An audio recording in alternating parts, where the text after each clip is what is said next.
All right. What is one major mistake that Christians make about prayer? What is a misconception? Ooh, that is a great question. I would say that prayer begins with me. I think prayer actually begins with God. So every time when I pray first thing every morning, the first thing I try to say to God is, Jesus, I hear you speaking to me about blank. And sometimes that would be just a larger theme in my life that I think God has me in right now. But usually it's that I've read his word and I am noticing what has stuck out to me from the word, and I'm speaking back to him about what I think he's speaking to me. So I would say that would be the biggest thing that I think most people have limited interaction with. How can praying help us lead our ministries better, our teams better? If prayer is not at the center of the team that you're leading, then I would be curious to know what your power source is or your discipleship plan for those that you're leading. At the end of the day, that as the leaders go, so goes the church.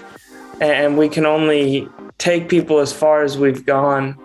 And so I try to lead every team that I've ever gotten to lead, including the team I lead now at Bridgetown, by putting prayer at the very center of our life together in everything that we do.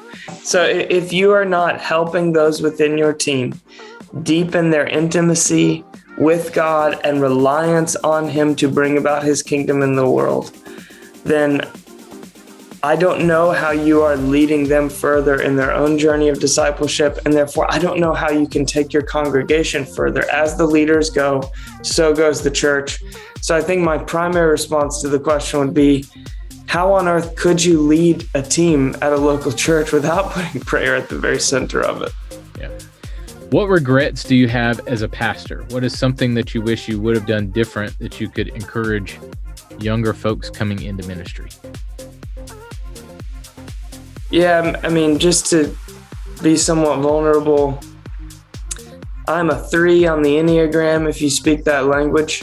So I'm accomplishment driven, and a thematic regret that I have is the prioritization of productivity over people.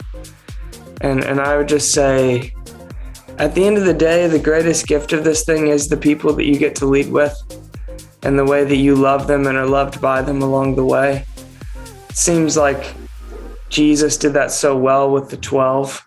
You know, he saw miraculous outpouring, and he went through really hard stretches during his 3-year ministry, but he loved the 12 so well through all of it. And I wish that I had loved the people that I got to lead with on church staff better than I have to this point. And there are particular stretches in ministry. And I've never really been like a domineering type leader or anything like that, but I just think where my eyes were fixed on the fruit of ministry, not on the people that I got to minister with. And I just wish I had treasured them better and loved them more intentionally. All right, 2 more quick hits for you. What is one thing that you would say to encourage someone who thinks they're too busy to pray? I would say at the end of your life, what will matter to you is not what you have busied your life with. It is relationship. Life is about relationship. And everyone on their deathbed will think about relationship. They will think about the people they got to spend their life with and be filled with gratitude or regret about the degree to which they gave themselves to those people or did not.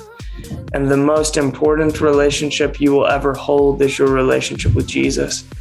And so if you are too busy for prioritizing relationship with Jesus, then there are lesser loves that have crept in that you need to weed out in order to prioritize that which is, at the end of the day, most important. Not because it should be, but because it actually is.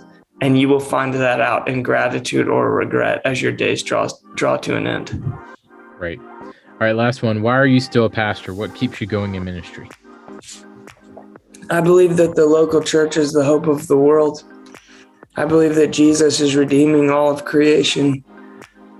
And I believe that the local church is filled with problems and is filled with the power to be the greatest agent of that redemption.